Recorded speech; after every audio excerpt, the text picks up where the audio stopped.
And it's a test of your own skill set, is a test of your own professionalism, is a test to see you have it to make it. And sometimes I believe, just trying to be balanced with the feedback, is that that's what that leader is trying to do and saying, let's see what you can do. Let's see what real leadership you have. Can you make this work? Or are you going to crash and burn in the midst of it? Leading Ain't Easy, the show that cuts through the noise and gets real about leadership. I'm Ryan Calkins, Marine Corps veteran and founder of Reframe and Rise, and I'm here with my good friend and fellow leader, John Moore, as we unpack the highs, lows, and hard-earned lessons of what it actually takes to lead with character in today's world. It's not another highlight reel or fluffy leadership pep talk. We're talking about the stuff most people don't, the doubt, the pressure, the people problems, the pivots, and the personal growth that it demands. Because the truth is, leadership looks good on paper, but in real life, leading ain't easy.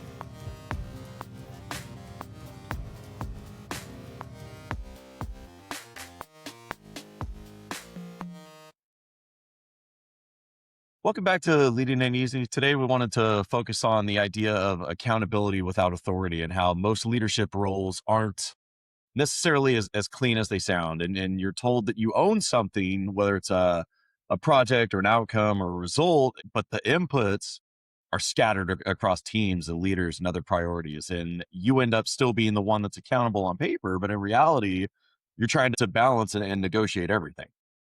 And at the same time, as you're trying to manage everything, you're trying to manage people, human beings, but you don't have the authority to make anything really happen when they don't participate. So let's talk about the difficulties of that, the challenges of that, and then what are the outcomes?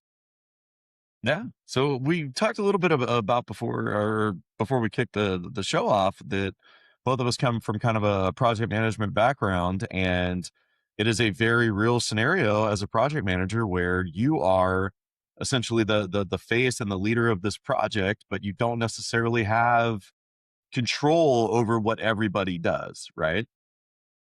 And which is I think the part that no one really describes about project management, which is the largest part about project management, is not only managing the project, but is managing the people that are important to the project, right? And so no one really explains that whole part or process is so huge, is bigger than anything else. And I think that if people said it more and told you more, people probably wouldn't do project management.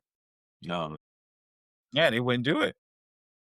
no, there was a project I was responsible for as when I was with the consulting firm for solid waste operations, and we were doing an operations review, where ultimately, we make a recommendation to the city on their solid waste efforts. And it's one of those situations on paper where, as a project manager, I'm the owner of it, and everything falls on me.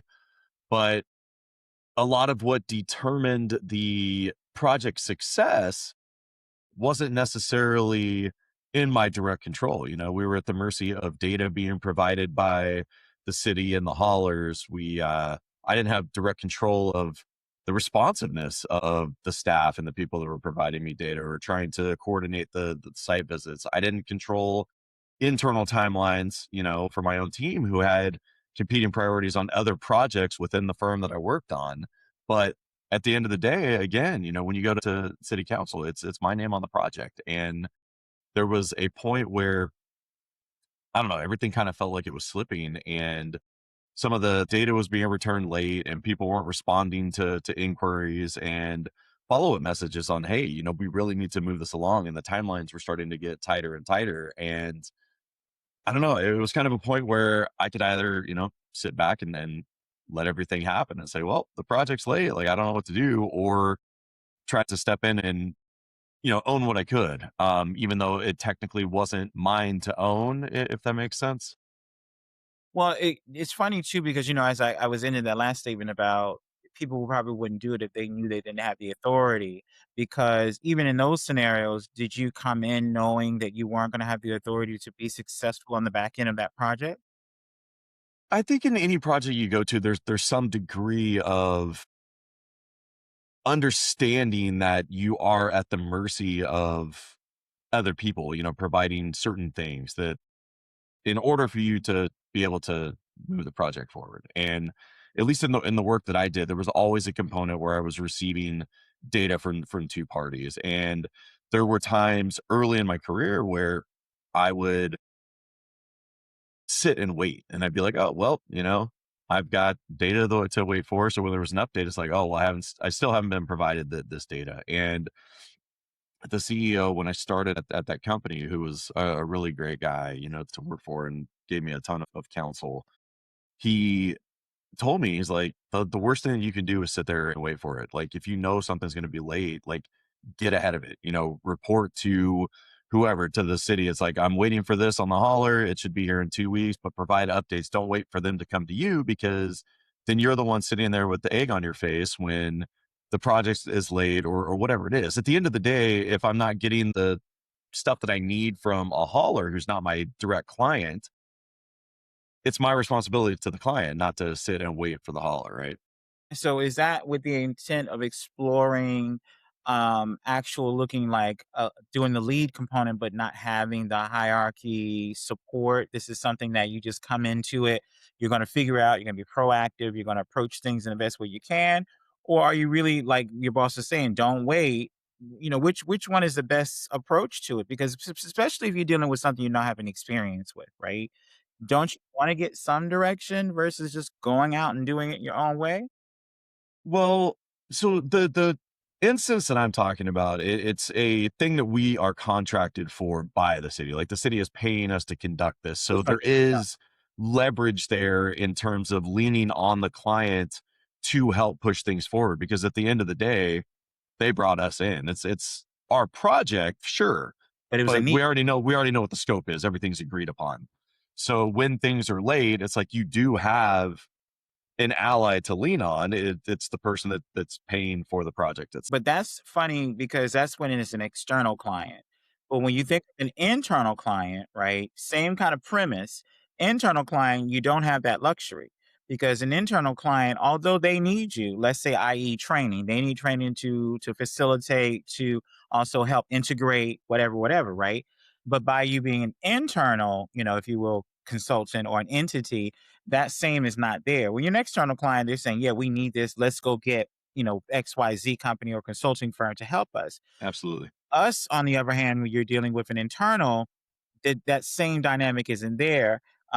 When you're trying to rally all the troops so that we can win the battle or the war, all the troops don't want to play fair, right? Some of them don't want to take on the accountability. Some of them don't want to work with some people. Some of them, I can go on and on and on, right? And you're sitting there as a project manager, trying to manage this thing from a level of lack of understanding because you haven't gotten the full understanding because you were brought in, let's say, at the very end, because that's when they thought you were supposed to be, versus at the beginning, which is always how they do training. Training is, oh, well, we'll bring them in last. But if we were at the beginning, we can really have a true concept, Mhm. really have an understanding of what's happening. So I say all that to say it's harder when you're an internal versus an external. You get more of the bad shit, if you will, because they don't have any respect for the fact of timing and knowledge and all these good things. And then when you're trying to get people to rally and do different things, then you're dealing with that too. So you have two major obstacles: timing and then the staff component, the stakeholders, and them really wanting to participate in the things in what you're doing. What do you think about that? No, I agree. My biggest, I think, personal struggles when it came to project management was definitely internal Mhm. projects. And there were several. I don't know. It's one of those things where you talk about not being able to lead without authority, and there's an idea that if you can't lead without authority, then you're not a leader, right? Like, you. How But I'd argue that there is an element of it where authority is necessary to push certain things forward, right? So I was able to pitch internal projects, and part of it was kind of some internal change management where we were working on a culture change, right? And they're like, "Oh yeah, you have the green light, run with it." But as a project manager at the level that I was, I had peers, that I wasn't above, and I had all of the, I hate to say subordinates, but I had, my own subordinates, but then everybody else that was lower level staff at the firm, that were, all of our analysts. And it's one of those situations where you can be a great leader that everybody looks up to and you can move things. But then at the end of the day, when it comes to holding people accountable, it it becomes a challenge to hold accountability when you don't have the authority to actually do anything. And the people that do have the authority, that have given you a green light or have publicly spoken about this project, but then aren't there when push comes to shove. And it's like, okay, well, what do you want me to do with this project that I am in charge of, that you aren't helping to move forward? Where there's a challenge when peers, for whatever reason, don't want to move it. It's some of it is just not wanting to change, and they agree with the way things are. Some of it is they think that they should be the ones doing it. Whatever it is, multiple Time. avenues and reasons. But Yeah. Hmm. those were definitely my bigger struggles when it came to lack of authority. Timing as well. You have a lot of people, oh, we're so busy, we don't have time. But it's like, that part you can never get because they've known about it coming for so long. Yeah. And now it's here, and it's like it's not about timing anymore. It's about a need or want, and you really don't want to do this. And it could be what you're saying: don't want change, don't want to implement something because they're not the ones that's leading it. We have all these different excuses. But then I want to go back to what you were saying too, because it made me think about when leadership it really doesn't support you and they're like, you got this, you can make it work, I know you're going to do it. And then when you come back with the problems and issues, there's no real feedback, there's no help, there's no nothing. It's like it's still placed on you to figure it out. um I had a manager like that, and although the technique was not the best, but it did make me, it pushed me because his thought was, just figure it out. I think I've told you guys this once before. Just figure it out. And Hmm. it wasn't about, give you proper instructions so you knew. And so his counter to that was, John, if I have to tell you step by step, then what do I have you here for? And I just thought when he said that, I said, that's a cold MFer, right? But then I thought, excuse me, guys. But then I thought about it. I said, you know what? That's and then it has value to it. If you're able to figure out things, which I was able to figure out things, and I got past my feelings, I was able to get to it. But sometimes it would be so helpful to know the playing field. That's why I go back to leadership. So you can know the playing field, you can know the folks at the stakeholders, and how do I get through those doors without taking the time to figure them out. It'll be nice to have that playbook, if you will. So you're coming in and things can move faster because you know who you're dealing with. And that was always the complicating problem was, knowing those challenges, not knowing those challenges up front, and how easier it could have been to move the projects through smoothly if you just knew, I'll give you a Snickers, I'll take you to lunch, I'll, talk nice to you, and we can get these things rocking and rolling, right? But, some people, a lot of people say, well, I had to go through it, so let you go through it, which is, BS in itself. It's like, if you have that knowledge, share the wisdom so we can move on past that BS. What do you think about that? Have you had those experiences? I have. I think it from the sounds of it, it may have taken me longer to adjust. And I don't know. I think it's one of those things where you lean on the relationships that you have to help move things forward.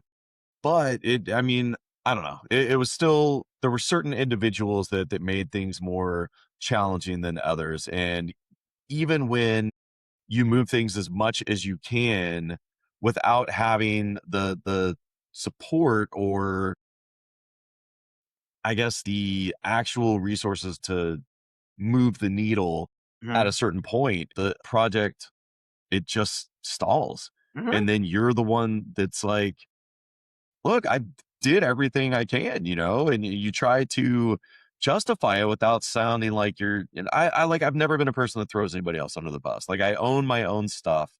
And even then it's like, I did everything I could with what I was given. Like, would you like to step in and support? And that's funny you say that because that's what I was going to ask. What is that next step when you feel like you've done all you can and you go on to your boss? And I guess, what is your expectation? Because I want to share mine, but what is your expectation from that boss to really do at that point in time? I mean, my expectation, at least for the things that I've had, and the one in particular that I'm kind of alluding to, is I don't need you to do anything other than be the face of what we're trying to do, as the person that Like, you're the literal head of this company. Everybody is looking to you. All I need is a public endorsement of what we're trying to do and say, he has The blessing. control of what we're doing. Like, give me a public blessing. You've provided me the opportunity. So why hinder me and let me try to do what I need to do with a handicap, you know? I agree, and I think that's the saying that I wanted, but I wanted that backstory on the individuals so I could understand how to navigate them. You don't have a lot of time, and you know this too when you're doing projects, you don't have a lot of time for building relationships because you're actively working, right? You're trying to get you're doing your job and you're on other projects as well as you're on this one, right? And so you really don't have the time to really get to know and figure out all of those niceties. It's like, come on, let's just get this thing going. Um, I would have loved to have gotten that kind of scoop and I would have loved to and I didn't have too much of a problem with this. I would have loved to have more of the blessing, but in a way in which it wasn't pushback from people. They would have just been like, "Let's get this done," just get it done. But you have people that just don't care. They don't care to move and they don't care to have urgency to anything.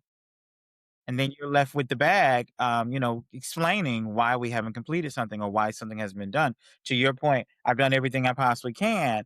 What else is there? And it's sad. And then what I hate, and I really do use that word, I really hate is the fact that when that boss goes to those people and saying, "Hey, what's up?"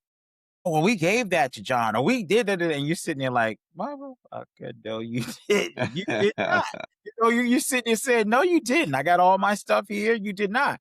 And so you got to go through that. Now you're going through this whole proving yourself again that you have done the right thing. You have asked the right people, but these folks just don't always do that. Forgive me using the harsh language, but that's what you're feeling at those moments. It's like, dang, yeah. Well, it is because I mean, in a way, it feels, really unfair. And And I hate to say sabotage. that because when you step into a leadership, there is a component of unfairness. Like, you own it, right? But a lot of times when you get into these situations where you have no authority, but you have the accountability and everything falls on you, it does feel really unfair. And you carry all of the pressure without the power to do anything. And I don't mean that in the way that, like, you have to have a hammer to move things forward, but when you have no way to, you know, outside of influence in the space that and capacity that you have, if you don't have the means to make things move, you're at the mercy of what's there. And for most people, like, your instinct is to protect yourself. So you have people that get defensive and they throw other people under the bus and all of these things that also has a bad look when you're in a leadership position. And the sad part about that too is what then gives you a bad rap because you're trying to, as they have, you also have this proving component and this ability to show that you can do this job and do it effectively. So you're dealing with that. They have their own issues. So it's like all these different levels of emotional stress, if you Hmm. will, that you're trying to deal with on top of manage projects on top of do your own job because not a lot of us are full-time project managers. That's a part of our job too. Like we do, everything we do plus we, manage projects. So it's really really hard and I think you're right. It is unfair and that's the bad part. You can't say that because that was a whole part of the taking the job of being in leadership is you deal with the unfair. That's true. And you can't say that. But that's real effed up too. It's like, this is unfair. Well, what do you do with unfair? I can hear my boss now. So what do you want me to do with unfair?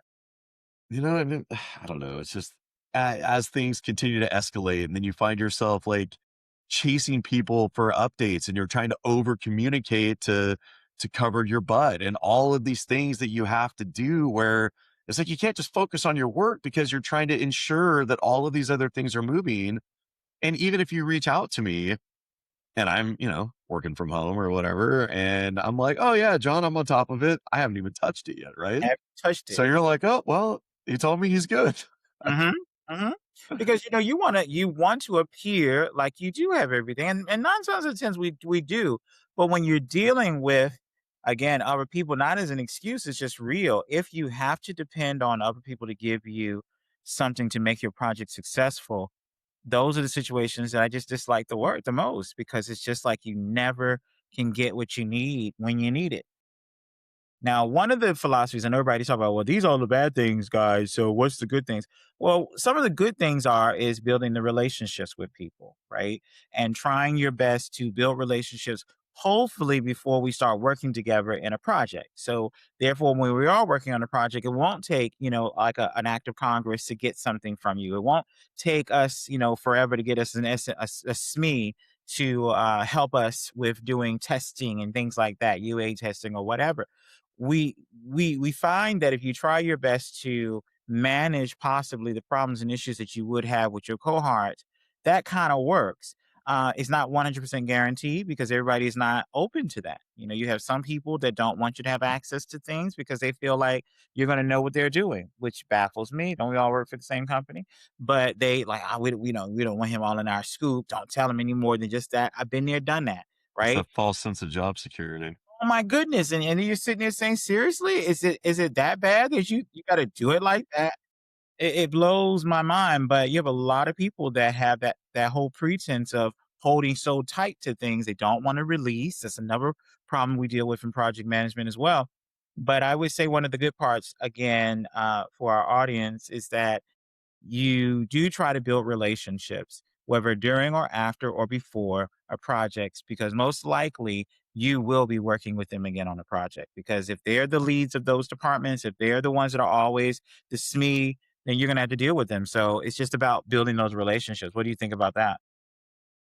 Yeah, I think relationships are absolutely key, and you need at least one solid relationship in a project. Somebody that you can lean on when things get tough. But I think another key piece is really getting away from the mindset that you have to wait for authority in order to effectively lead, and knowing, like we mentioned before, that leading it that you're not always going to have the authority that you need. And that is part of the job, and just being able to reframe it and understand, like you said, what you still have to, at the end of the day, you still have to do it, right?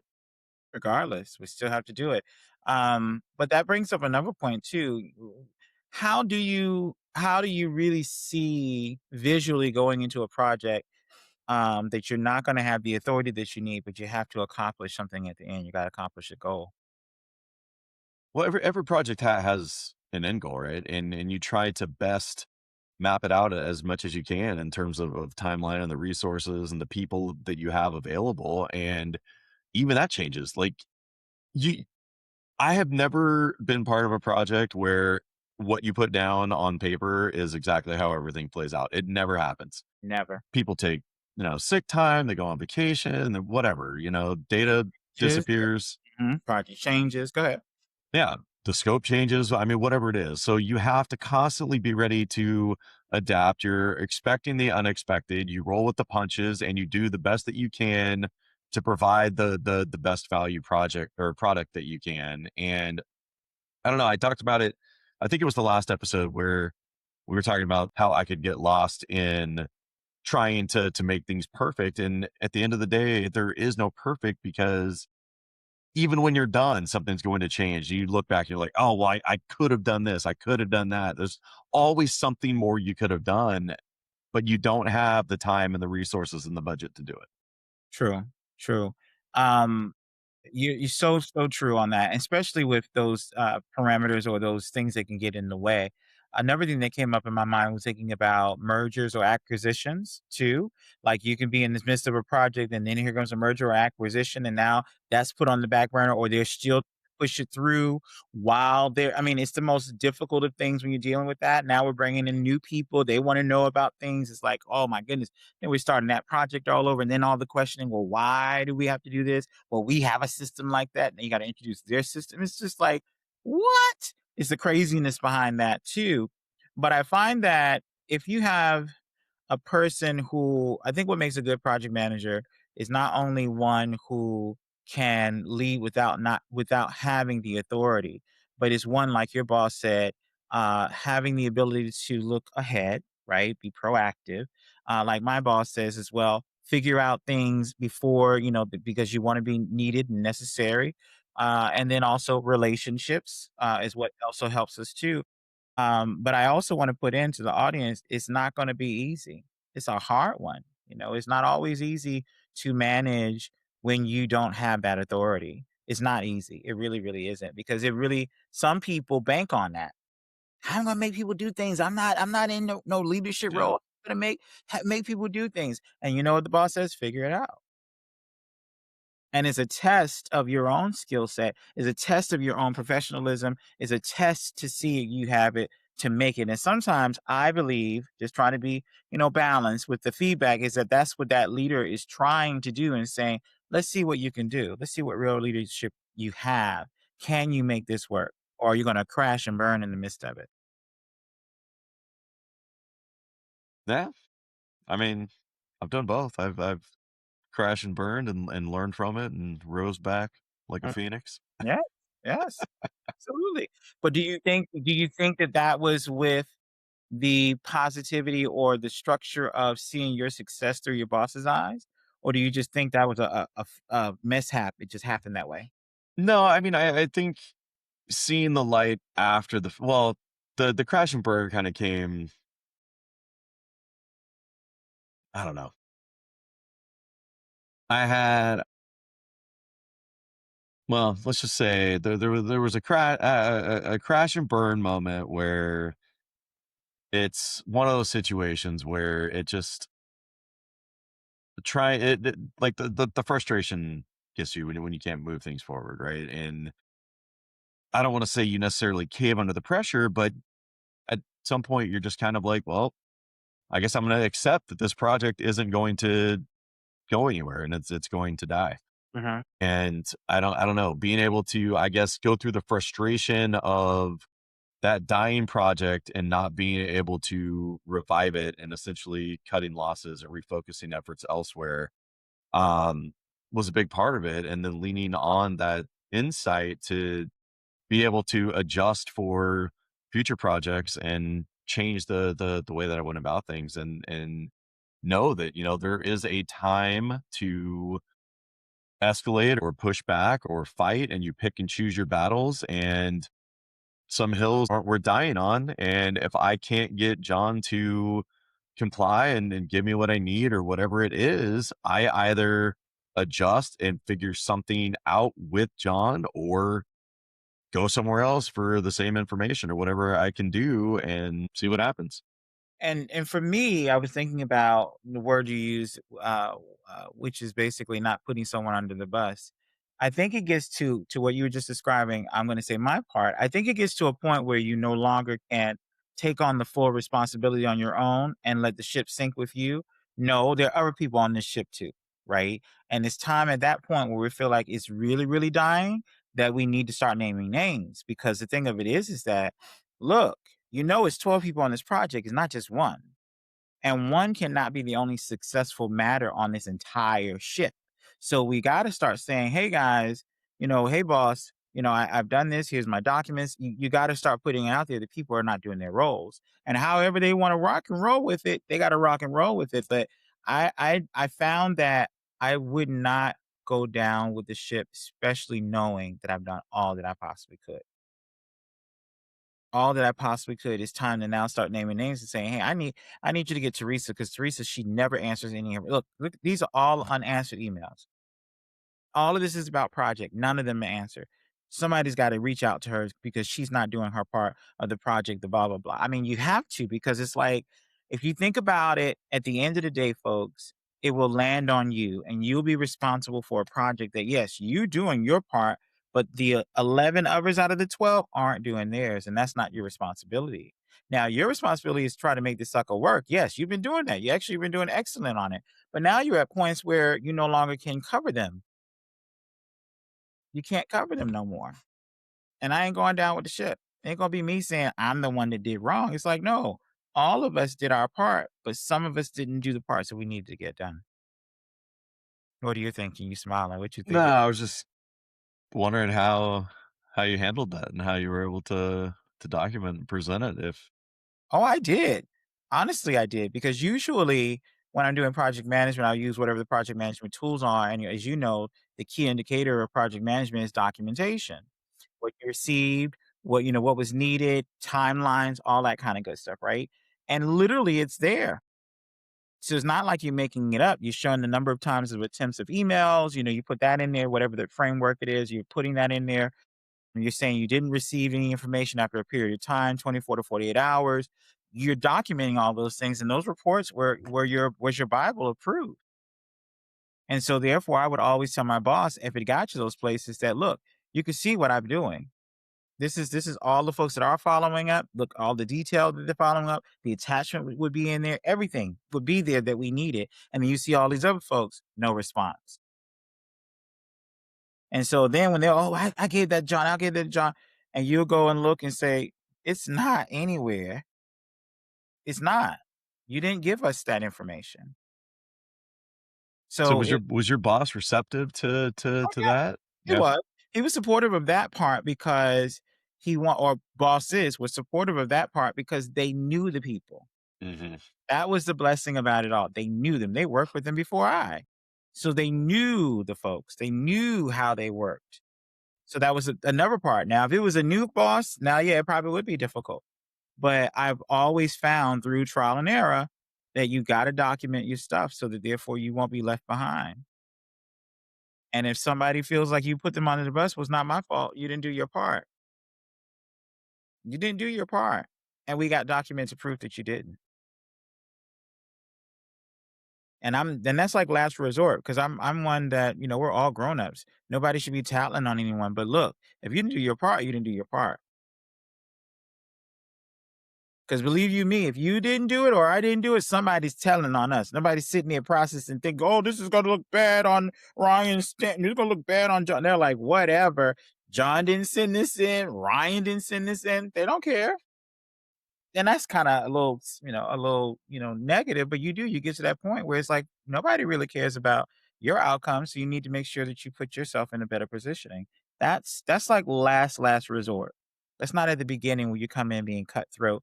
The beginning, you wanna see the project succeed. The beginning, you wanna see people do the right thing. The beginning, you wanna see people participate and do all the things we're supposed to do.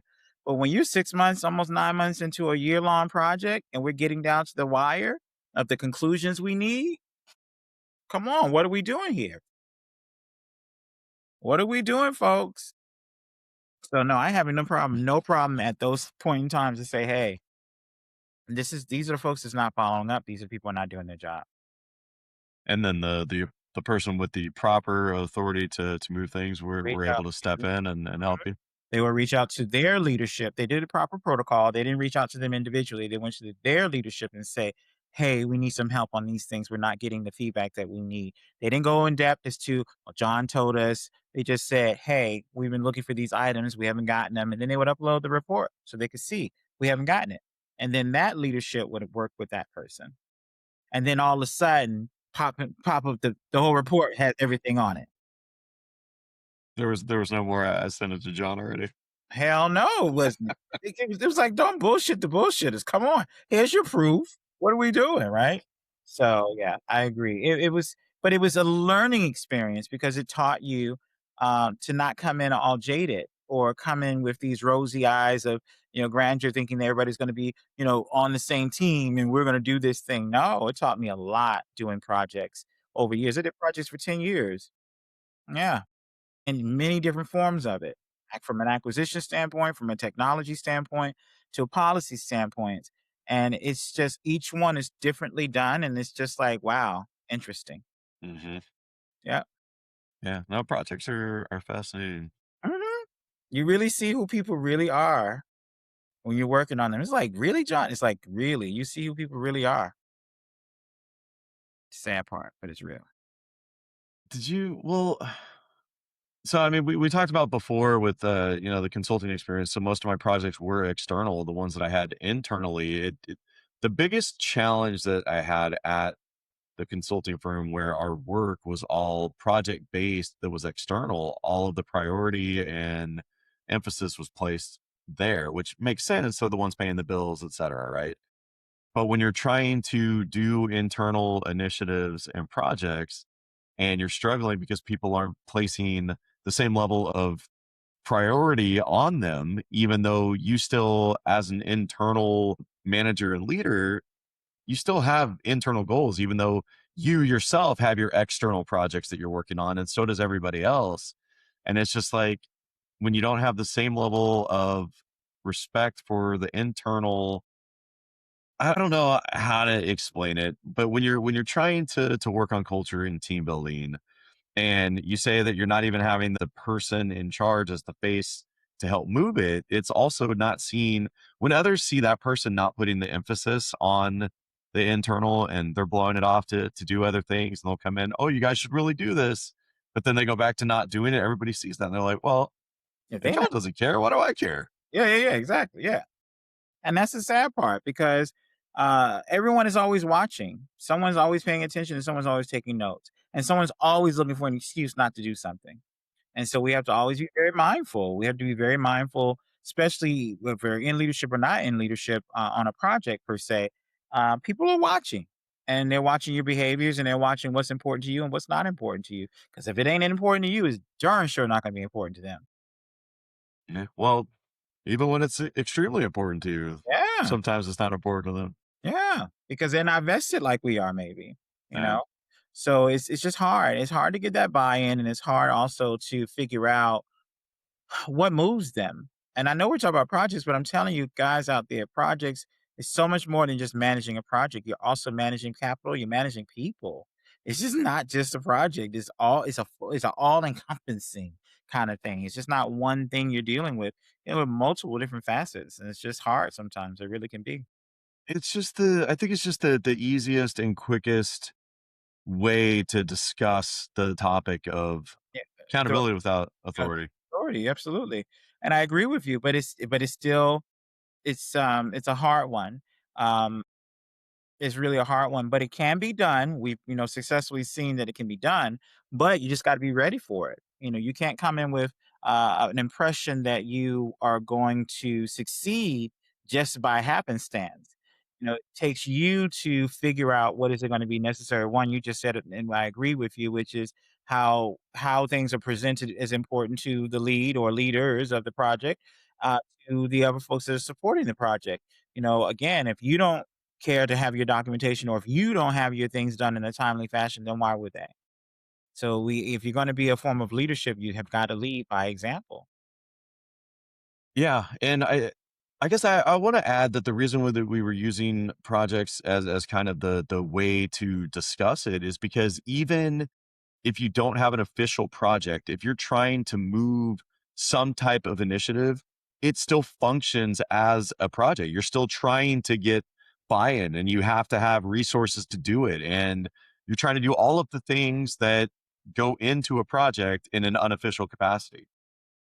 And another reason why we brought up, using the word project is because it made so much sense to the topic, because usually that is the role of a project manager. Is they are a project manager, but they do not have the authority. Any other role, you have the authority to manage or to have say so, not necessarily when you're doing projects. Yeah. No, you mentioned documenting everything. It just reminded me of this guy that when I was at Waste Management, he worked at a different site, but he had a notebook that he was always taking notes. Every conversation he had with anybody was in that. Like, and he would have a drawer that had like 20 notebooks of like years worth of note taking. And it was amazing to see because I don't have that level of dedication to it. But there was I don't remember exactly what happened. I don't think it was a termination thing, but he was being thrown under the bus for something.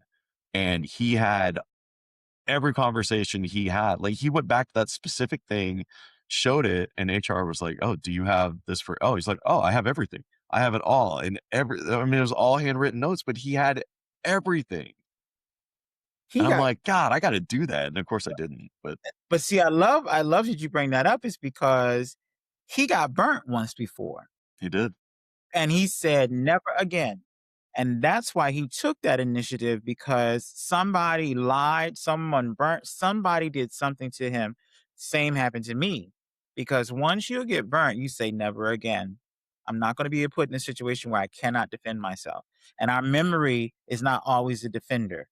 So therefore, you have to write it down. And if you're writing down dates, times, the conversation back and forth. Now, yes, you have to be a steward of your notes. But what I started to do, uh, record. I'll let people know I'm recording because I'm taking notes. I don't want to take my statement was I'm recording so I can focus with you and not be taking notes.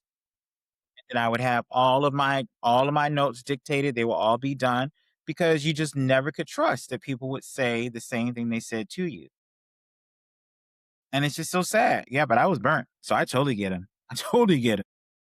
Yeah, no, he was a really great guy, like, he told me all about it. Fatu, well, I probably shouldn't say his name, yeah, but yeah, well, I said it. But anyway, anybody that knows him, great guy. If you Hey, don't know him, you should. great guy, great guy. I mean, because I think that's the learning experience by having had an experience in life. If you take nothing from that experience, whether it's a termination, whether it's a disciplinary action, whether it's getting in trouble, whatever you want to call it, and you take nothing from it, you just, you go on living life like nothing ever happened. Well, shame on you. You did that experience a disservice because what we are to do is to learn from that in such a way that we say, how do we not deal with that again? How do we not have that feeling of whatever that was? I remember I had a boss. I'm not sure if I shared this with you. I was younger, so don't judge me. I had moved to Atlanta and I was working for this manufactured home company. And I wasn't getting it because they didn't train properly. And I can truly say that now, being in training for over 20 something years, it did not train the employees properly. And so I wasn't getting it. I wasn't getting the calculations correctly. It was always me in these calculations. And I remember the big boss took me into his office and talked to me so rudely that I had started to cry. And I've never done that before. I've only done it twice in my life. One when I had to leave a company, and then this guy. And I remember him doing that to me. And I remember thinking, I never want to experience that. I never want someone to have this power over me that I get emotional with them. I think I was probably 20, 21, something like that. So I'll never do that again. I'll never let them have the power. And he told me, "Go wash your face and get out of here." That was the leaving. I'll never forget. It was Caucasian man, of course, and I never ever had allowed anyone to have that much power over me. Never, never. And I learned from that experience that do your job, even if they're not training you. You figure it out. That's why when the next boss said it, it registered. Figure it out. Don't let someone, make you feel like how I felt that time. Because it was just like nobody was hearing that the woman that was training us did not she was one of those people which I now can define, is a subject matter expert. They know how to put the peg in the hole, but they don't know how to train you. She was excellent about what she knew. She got elevated because she knew what she was doing, but she couldn't train nobody else. She couldn't nobody else could get it. You was sitting there like, "Well, what is she doing? She's calculating stuff." And you sitting there like, "Guys, it's just, oh." Most That's what it people was. Yeah, she was a subject matter expert. She could put the peg in the hole every day, all day long, but when it came to say, "Well, why do you put the peg in the hole?" Couldn't tell you. "Well, what does the peg do after you leave here?" Couldn't tell you. "Well, what happens with the peg before you?" Couldn't tell you. All she could tell you is when the peg comes to her, this is what you do, this is how you do it, and that's all.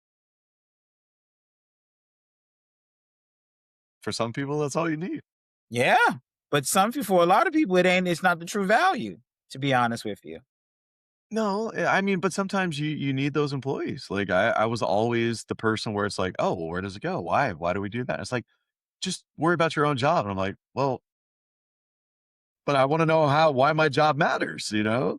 And I'm with you, my brother. I am with you, and that's me too. I want to know the befores. I want to know the afters because you need to have all that conceptual information. And those that just want to know that one piece, well, they don't usually go that much. They don't go further in their lives. They really don't. Yeah, I feel like a lot of times people that want to know more and learn are underappreciated. They are underappreciated, and also they are isolated as well because they believe people start believing in a negative about it, and actually, it's just it's this intuitiveness of wanting to know what is before, what is after, so you can have the full length of your job, not just I put the peg in the hole. There is a before, there is an after. Well, plus when you're somebody that wants to help improve things, it is I don't know, I feel like it's a waste of time for somebody to come in and make recommendations on something that they know nothing about. It's like, oh, I read it in a book. We should do this. And then you got somebody that's been there 20 years. Oh yeah, we tried that. It failed.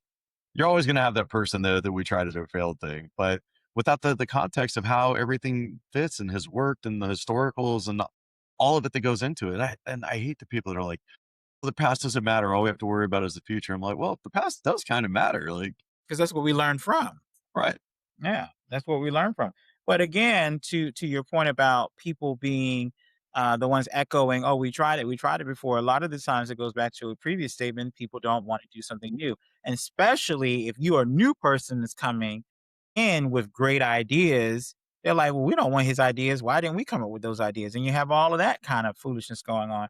It's just so sad. It really, really is. That's why I think that a lot of companies can be limited because people limit themselves within the company. They really can limit themselves. Owners can limit themselves because they like that one way of doing things, and then sometimes you have people come behind them and they just keep the limitations going. There now is a cultural thing. It's sad, but it's real. But there's something about closing on this. There's something about leading without having authority. It is a challenge, but it is something that can be overcome. Yeah. No, I agree. And I think it's like we mentioned before, it's really a mindset thing and knowing that you can't just sit around and let things happen to you. You got to adapt and figure out a way to move ahead. I agree 100%. Because if not, you are going to be in a bad situation. Yeah. So for our listeners, I just want to know are you currently accountable without authority? And do you feel yourself stepping into influence or are you waiting for permission to act? Mm. And if you're waiting for permission to act, you have to figure out what are those permission structures, right? And are they something in which you can do, or is it something outside of your realm? Yeah. And until next week, leading ain't easy. If you don't have to do it alone.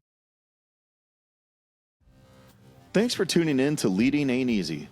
If something in today's episode resonated, please do us a favor and share it with someone else who leads or aspires to lead. Because honestly, none of us have this figured out, but we can all get better together. If you're a leader or professional feeling quietly stuck in your career, visit reframerise.com. It's a career and leadership coaching firm where I work with veterans and other high achievers to realign their work and lead with purpose. Again, that's reframerise.com. And if you're looking for leadership tools, training, or support for your transportation department, check out Bus Pro Network, where Ernie helps school transportation leaders across California build safer, stronger teams. Please subscribe wherever you listen, leave a review, and let us know what topics you'd like us to tackle in the future.